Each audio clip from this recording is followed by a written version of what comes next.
To adjust ringtone volume in Samsung Galaxy, tap S9, open settings, swipe the notification panel, and then tap settings icon, scroll to settings screen, tap sounds and vibration, and then select ringtones.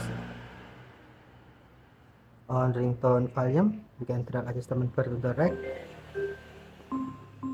to the right to increase, or to the left to decrease ringtone volume.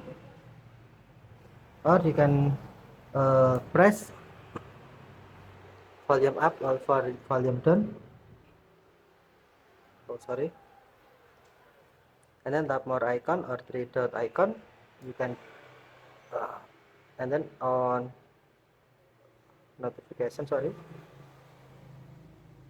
And then on ringtone, you can swipe up or down to increase or decrease uh, ringtone volume. Okay.